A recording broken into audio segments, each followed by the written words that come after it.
Alright guys, welcome back to Technique Matters. So this week we're going to try a different format to talk about the lifts. So if you enjoy this kind of content, make sure you let us know and we'll do more of it. But over the next few weeks, this is the format that we're going to do, and we are going to try to give you as much information as we can using ourselves as example. All right, guys. So over the course of the past few weeks and actually the whole of Technique Matters, what we have been doing is giving you a lot of general sort of ideas around your technique, around your form, around, little bits of things that you can do to help yourself move better. But I think one of the things that it lacks is kind of like general sort of context and ideas. So some of you do struggle with applying some of the things. So over the next few weeks, what we're going to do is we are going to try to use ourselves to let you see our approach towards our own lifting. So it's kind of similar to our vlog series.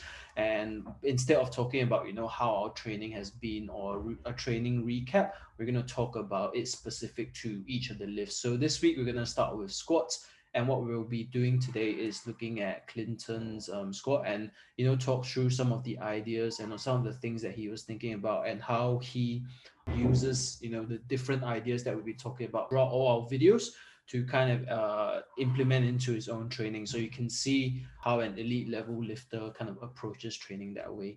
All right, so without further ado, what we're going to do is we're going to look through some videos and we're going to talk through them together. I have Clinton here and we're just going to talk through some of the issues that he's been facing in his own squat training, and then we're going to kind of just talk you through how he's approaching his own programming and training moving forward. So hopefully this can give you a bit of idea as to what we think about when we look at technique or we look at training in general. So if you can start by doing that. All right, so basically, I think about 6 weeks ago, I suffered an injury, which is, I think, is pretty bad one. Initially, I didn't want to think of it as a bad injury. Like all athletes, we always want to hope for the best, or sometimes some other athletes will always think for the worst. But I myself is always think for the best. So if you guys are actually interested, what happened? It's actually because of just myself trying to protect my motorcycle. So just to keep the whole story short, I was trying to make sure my motorbike does not drop onto the floor with a huge impact. So I was trying to hold my bike as long as I can, hold it with my strength, basically just one side of my leg, which is my right leg. And as I was trying to control it and stopping it from dropping down hard, I felt a pull on my right hamstrings, and that's where I realized that, oh shit, something is not right. So I was limping to the gym and I was getting ready to train, but it is really quite bad. It felt like I'm cramped up. I'm cramped up all the time. And then over the past few days, I decided to rest for a bit, and then I didn't really notice the what you call it, the blue black, the bruise. Yeah, the bruise under my knee. So that I only realized I had that when I was taking a video of myself doing accessories from the back. So 1 week after the injury, I did not want to believe that it was a partial tear. So I continued to train as well. So we can actually jump straight into the video. So this is your first squat after right that. Yeah. So a little bit of context, when I was going through 220 is actually slightly lighter weight from what I'm supposed to do. So I just considered, okay, let's just take a deload for myself. So 220 is usually my deload weight. So what I was really paying attention to is because, my right leg is kind of fucked, right? So I was trying to even out that distribution of power as I'm descending and ascending. So honestly speaking, it didn't feel that much of a difference before I even get injured. It's just that I'm super cautious. So that was how I felt initially. So as you can see from the lift, I think everything is moving quite okay. What do you think, JJ? Anything weird, because you have seen my training all the time? I think specifically for the 220, I didn't really think that it looked hard and stuff. Yeah. And seeing it in person as well, I don't think it was like something that you struggled with as well. It doesn't look like I'm injured, right? Yeah, it doesn't really look like you're injured, to be honest. Like I think after this session was the one where you noticed the bruise, right? Yes, correct. And then after that, I was saying that is it because your knee sleeves was too tight or something? Yeah, correct. Yeah. So it's quite important as well. Something that you said about moving like you're not injured or something like that. Because I think a lot of people, especially myself, we try to move away from the injury or try to guard too hard from the injury and stuff like that. And also, when an athlete is injured, they always all they think about is whether or not they are injured, right? So when they are training, they somehow or another they are seeking for that pain. They are trying to get themselves to experience that pain so that they know that, oh shit, I'm still injured. But my mindset of training is usually not like this. All I want to do is to make sure that I feel fine or make some adjustments to it so that I can continue on to train and not break the momentum of it. Because prior to this injury, I was actually going through very successful training. Yeah. And you just mentioned to me that I was squatting 272. I can't even remember, but yes, I checked it. Yes, I was doing 270 single squat. Yeah. And I was rolling really well with 235 kg or no, 240 kg. Yeah, for 5 reps. Yeah. So yeah, I think so. Maybe if we look at the video, you can talk us through what you changed or like what is like your approach when you go when say like something happens, right? Then you train. Yeah. Obviously, you don't want to change your technique. You might want to go the same way because that can cause other problems as well, which we will discuss later on as well. Yes. But maybe if we look at the 220 now, you can see like this is 1 week after the injury. So that was 1 week after that previous squat video. The moment I know the fact that my hamstring has that bruise, I'm like, okay, I think this is a tear. So over the past few weeks, I realized that my lower back has been getting really, really tight as well. So I know that, okay, there's some sort of, because of the shortening of the right hamstring, my left lower back has been compensating. So I've been paying a lot of attention basically in the bracing itself. But I always find that I cannot keep my hips in the neutral position. So in this squat video, you can see that the moment I drop to the bottom, I lose tension. I'm literally hyperextending up. Yeah. So you can see the arch. You can repeat the video and then we can see the arch. So yeah. So when you just basically what I like to do when I look at videos like that is I look at the shirt.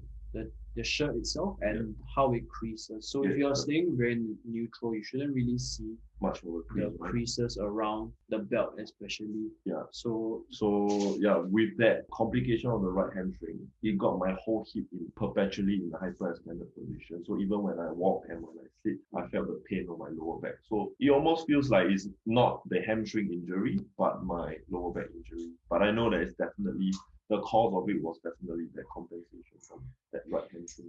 Yeah. So after this session, I really felt like shit. Even though every repetition I tried my best to really create that reach down bracing, which we have been always discussing in the YouTube videos because we know it definitely works. But now I kind of understand when you're in the injured state, you're in a confused state, it is really hard for you to get ourselves in that position.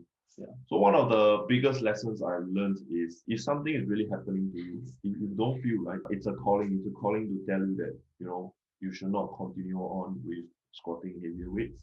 We should actually give ourselves a break. So yeah, after 2 weeks of fighting really hard, sort of lying to myself that I'm okay, I finally gave in and finally listened to my body. So over the past 2 weeks after that session, I stopped lower body completely, which I think it's a good move because that was just 2021. Like New Year's, Christmas. Correct. New Year, Christmas period. So everyone was celebrating, we were drinking, we don't care, right? So it was a pretty much a good time for me to take a break. Because honestly speaking, the only time I take breaks from training is when after a competition. And you compete like twice a year. Yeah, I will usually only compete international comps twice a year. So because of the COVID-19 situation, I did not give myself any rest at all. So even though there's no competition stress, right, my body is actually experiencing stress over and over again. So I guess this is I would say like a blessing in disguise, finally giving myself a break. So these 2 weeks of break was they were really good for me because I get to do a lot more bodybuilding, a different kind of training, which everyone needs if you are going through a long phase of powerlifting training. or you're preparing for comp. So those whoever out there who have not been competed, I'm pretty sure a lot of people of you guys are there. If you feel that you're getting really bored and everything is too repetitive, yeah, make a change. Do some bodybuilding. Talk to your coach. Say that, oh, I want to do something fun. Yeah, and then I'm pretty sure your coach will try to follow, because I understand. I believe JJ understand as well. Yeah. So now we can look at what we did for the past 2 weeks. Yeah. So past 2 weeks, that was after 2 weeks break of lower body. And I felt like I'm probably ready, but not over confident of myself. So I decided to just go for some light hypertrophy work at 170. 170 is literally less than 50% of my own limit. It's not even more, slightly more, 16%. Why did you decide to do okay. and stuff? Because generally speaking, you don't. Yeah, normally I don't do 8 or anything like that. But it's 2 weeks, and you know I was already doing quite a bit of bodybuilding, and I thought, yeah, maybe I want to feel the pump on that day. So actually, initially the plan was only to execute 170 for fun, and I felt like yeah, I have quite a bit of energy today. Yeah, I just feel like going for a higher repetition. This is 190, so I moved up to 170, 180, then 190. Yeah, so this is 190. Everything felt pretty back to how it was really, even distribution. But yes, towards the end, if I'm not careful, I can still feel the hyperextension of the hip. But as of now, for the past 2 weeks, when I squat, I can feel that my hips are more in the neutral position. How do I know that my hips are in the neutral position? It's the moment when I unrack. The moment when I unrack, the most vulnerable position we have for most powerlifters is when we are walking out. That's why some competitions are always like mono lift. Yeah, so competitions like us, when we compete in IPF, we have to use the illegal rack. We have the most vulnerable position for us is the walking. So we have to be very careful with it. So most people will adopt the 2 steps, which I did. If my hips are and lower back is not that good, I will definitely feel the strain. But on that day when I was doing the session, which is last week when I did not feel it, so I was pretty confident. But I was pretty careful with how I was executing it. I'm not like sandbagging it and dropping it down. I was still focusing on sort of like a slight tempo on the stand, especially for the first few reps. Then towards the last few, when I felt that the bar pump is pretty consistent already, then I start speeding up, because 8 reps when it's cardio. Yeah. Yeah, and also like if you look at the video itself, you can also see that. I mean, we looked at it from the back just now, but this is from the front. Yeah. You can see that usually, again, if we go back to looking at the shirt and stuff, the front is not really stretched out. So if you imagine, if you see like your shirt is very, very stretched out, or it's very, very bunched up at the back, then it kind of indicates to you that maybe you're hyperextending or you're not. Chest up too. Yeah. Which is fine in certain circumstances, max effort and stuff like that, or like in competition. But we don't really want to train long term in that position, because then we'll be stressing things like your soft tissue and your bones rather than your muscles, which is not what we want. Exactly. Long term. So what do you think, JJ? Do you think I executed my 190 well? I think the thing about you is that you have like a range where your technique is very consistent, and then once it tips over slightly, like around like the 30 to 40 range, then you tend to maybe push yourself into a little bit more extension or some more reps, and I think you can feel it as well yourself. But I think that's a difference, because for you, you're at a level where the weights need to be heavy enough to challenge the technique, to force you into the right position.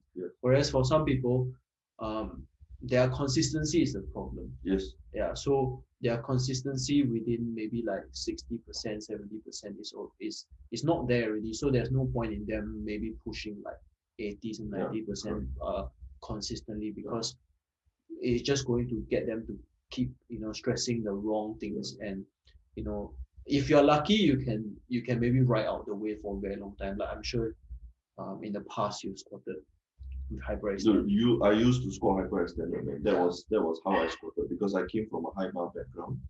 Yeah, which is why it's so important. We have been stressing so much about that bracing for all our technique matters videos. Yeah. So as in you can get very strong. We're not saying that you can't, but it's not very efficient. And your ceiling becomes very low. Like you feel like you will train for maybe like a year, and then you probably get like 10 kilos of Yeah. it, because you're stressing bones and you're stressing soft tissue, which doesn't get as much blood flow, and it doesn't grow as well as Correct. muscle itself. And well, yeah, if you keep continuing doing that, you'll just be experiencing pain all the time. Powerlifting training is not really like you want that pain. No, it's actually getting that smooth movement in, so that you feel really good. Training is like that. We train to feel good, right? We don't want to train to feel like, wow, we are destroying ourselves.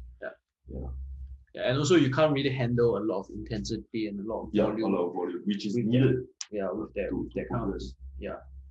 So we move on to most recent the today. most recent, which is today's squat. So basically the plan for my training as of now is to slowly bring myself back into that 220 range. So today what I'm gonna do, what I did was 200 kg for 4 sets of 3, just to feel myself a little bit, because the heaviest I did was 190 last week. So making 10 kg jumps sometimes may not sound sensible, but it's at my level, I mean, from a pro, you did 190 for 8, right? Yeah. And then you did 200 for 3. So the relative intensity is not the jump of relative intensity is not that big. In fact, it might even be lower than the, because you're doing 300. 200 for triples, and you're doing 198. But I end up doing 6 at the end, so okay. I think this is my 6th one. Correct. So yeah, when I was doing the first 2 sets, it's supposed to be 4 sets of 3. After the first 2, I know that my hamstring is pretty much okay, my back is okay, so I'm ready to push for more. So it's a challenge for myself to see if I can go for 6, which I used to be able to do it last time. So this was the 6th, right? Yeah, so it felt pretty good. How would you think? Because you were behind me, was my back okay? Yeah, I think generally it's a little bit more. It's a position that is generally a little bit more acceptable for you. But how was the back and the hamstrings? I still feel a bit towards the last few reps, my left lower and my right hamstring, but I feel that it's still manageable. It's not 100% yet, which is another thing that we can discuss. Like, when people suffer injuries, and when they go back into training, they are expecting 100% back to normal kind of thing. But trust me, guys, it's never gonna be 100% or back to how we work. But did you expect like yourself to be 100%? No. Like, are you because you said that it was like a 2-week break, right? After the 2 weeks, do you expect like, okay, I should be feeling about there, maybe a bit detrained, but strength-wise? I would say I still retain most of my strength, because it's only been 2 weeks, and I've been trying to do a lot of rehab stuff. But even for today, I can still feel my hamstring, the tendon area being stretched out in the last few reps. So that prior to today's training, I know that I'm not 100% yet. Probably about 75 or 80%. Okay. So I was really careful about picking my weights, and I've decided 200 seems to be a good call. So how did you go about the weight selection? Okay, so because I train myself, right? I'm being coached by someone who had a very long history with me. So he knows what's my comfortable weight. He knows what's the weight that he won't be intimidated by. So the weight that won't intimidate me at all is 200 kg. Anything when it goes above 220, that's when I will start to feel that pressure. So as a coach, I would want my athlete to go back into a weight that he's comfortable doing. The maximum comfortable weight, so about 200. I will slowly move into 210, 215, and something like that. So as a start, it's 200. So what do you expect that kind of progression wise? Like how many weeks or? About 2 more weeks. 2 more weeks to get myself up to 220. So that will give me 1 month. Okay. So 1 month post 2 weeks of break. Sounds like a good progression transition over to you. It is not sensible to push really hard, especially with the poundage that I use. I mean, if your warrior max is only 190, it's okay for you like 2 weeks to get back in. But for me, the jump is a lot, right? Then unless 200 is today, unless I go for 20 kg jumps, then next week I can go to 20 really. Yeah. But it's not that sensible for me. Yeah. Yeah. So it's really based on what's. So this is your 200 before the set of 6, right? From Yes. today as well. Yes, I think this is my first set. So I think one of the things that for you guys out there to notice, we'll play the 220 when he first got injured as well. It's just again look at that the shirt creases and look at the kind of position that he sets himself a little bit better. You can also see that. So you can see that the shirt here is pretty loose. It doesn't really bunch up. Yeah, the way down also. Yeah. Yeah, much less. Yeah. As compared to the first time. Right. I think this one. I think it's pretty good because you're more or less wearing the same shirt. Yeah. From rep 2 onwards. Yeah. So you can see that. Yeah. Bam, the back. Oh. I feel the pain now, man. Yeah. So this is not what we want to see in a coach's point of view. So if you guys out there are training on your own or you're reviewing your own video, this is something that you can notice. Yeah. Make sure you're on track as well. Yeah, so overall, do you think that, like you said that you can tell when you walk out, right? Yes. Did you feel that it was a little bit better today, or like what were some of the cues that you were trying to, or if you're not even cueing it, or I am. So I go back to the roots. 2 main cues for myself is bracing and mid-foot balance. So I will always test it out on the first rep. So let's say I'm working with 3 reps. The first rep is the one that helps me follow through with the subsequent reps so that it becomes a very consistent and smooth motion. So usually when you see my squats, once I unrack, I will carefully brace. Make sure I brace and hold there for a few seconds. Feel that tension already. I don't rush. Feel my grip. Feel my mid-foot. Okay, so the next thing is to rock about to feel my mid-foot. And then really, with a tempo rhythm, descend myself into the position, which is the hold. So you see, slow, feel the hold, and I drive up consistently. I'm not even trying to aggressively drive it up.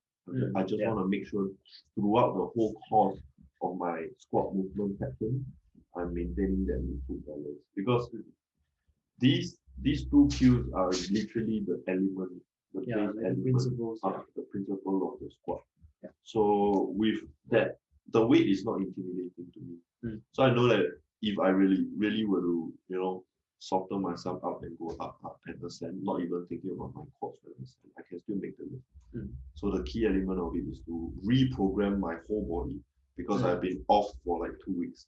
My body should understand that, okay, this is how I should move. I create a pictorial memory of myself, literally like recording myself with my eyes. Because when I squat, I will look down. So I need to feel that, okay, this is how it works. It will go down like that without any change in the torso. Yeah, so that's my cue, and that's what I was thinking about when I'm squatting. Yeah. Yeah. So it's like it's basically stuff that like within that whole discussion as well. It's basically, I think within that you said like 6 things we should make like 6 videos about. So exactly. I think it's one of the things is understanding that, okay, like what is the base principles, and then like how many like deviations or how many like variations of the cue can we have to do the same thing to achieve the same kind of position, to achieve a consistent rhythm. And like obviously there is something that we say in a certain way, but if it doesn't make sense to you, then you need to kind of think about, okay, like what is the principle, and then how can we kind of apply it to your own lifts? Because it can be anything, it can be any word. It doesn't need to be a specific way that we say it, but as long as you can understand it, as long as you can kind of feel that thing and get the right position, then that's what you want to go for. That is how I think all of us individualize like the technique as well. And there's stuff that I personally think it's beyond like the spreadsheet part of coaching. Like the program will never tell you, go reach down or that kind of stuff. Like your hips need to be loose, your workout needs to be kind of consistent and stuff. So do you have anything else you want to close on? I think that was pretty good. Yeah, I think we're good for now. Yeah, all I want to say is for those who are concerned about my progress and my injury. I've not disclosed how I got myself injured, so maybe most of you guys may assume that I got it from training. It could be my injury could be from the all the hard training that I had, and they contributed because while I was supporting it and my body is going through fatigue that I got injured. But yeah, now you guys know really why I got injured, and everyone has their struggles, right? Yeah. So I've been working hard to get myself back on track. Mm. Time is always your friend, so time helps you heal. Time helps you get better. So you cannot be too impatient about it. If you are injured, be more objective. I mean, it's okay for you to feel shit for a bit of time, go out, go drink, get drunk, get smashed, whatever. But after you want to come back, be more objective in what you plan to do. So it took me 2 weeks. 2 weeks is actually a long time. So if I actually were a bit more objective and more of a clear state of mind, I should have stopped doing all these nonsense 220, 300 kg deadlifts and stuff right after my injury. I should have given myself this break and stuff. So, but it's never late than never, right? So at least now I get to my senses and take a break for 2 weeks, which is good 2 weeks. I actually really enjoyed myself. Yeah. So. But so like one of the things I guess that was you said as well is not being impatient with it. I think it's actually like if I were in your spot, I will find that it's very tough because you're at a level where you're at quite a high level, quite elite level, and you obviously see people progressing. Yeah. You know, your competitors progress ahead of you. So it's very hard to see that. At least for me, to see that and feel like okay, like I need to do like take a month off or take time off, but I don't know why is your mentality slightly different? Like do you feel like okay, like you look at others and you want to chase or you don't really? Yeah, one thing is I never try to chase someone. I'm always working at my own pace because I know that rushing does not help. Yeah, doing 270 kg today does not mean that you can do 280 on the next session. Yeah, it's really based on how you feel on that day as well. So I'm really just trying to work on my own pace because ultimately training is all about that improving that physical as well as more importantly for myself is that mental health. I remember for the first few days where I cannot train, I feel really depressed. Yeah, and I do not want to get myself in that level again. So in order to not be stuck in this shit position for a long time, I sacrificed 2 weeks of break so that I can, finally get back into a better mood. It's like not digging the hole deeper than it is. Just stay there for a bit. Someone's going to come and save you. Yeah. So I guess in a bit, I've shared a little bit of my mental thoughts and my experiences. I never chased for anybody. I just trying to work on my own. Eventually, all your hard work will show. Yeah. All right, with that, we're gonna end today's video. Hopefully, this is stuff that is helpful for you guys. If you have any questions, don't forget to just you can DM us, put down in the comments below. Otherwise, we'll catch you next time. Don't forget to like, share, and subscribe. If you like any of this content, just let us know. Provide more likes and give us more likes on the video so that more people can see, and then we'll feel more motivated to provide more for you guys. So the next one will be bench, isn't it? Yeah. Okay. So we'll at some point we'll get Adam here as well, and then we'll have this conversation with either his bench or his deadlift, and we'll see how it goes. Cool. Right.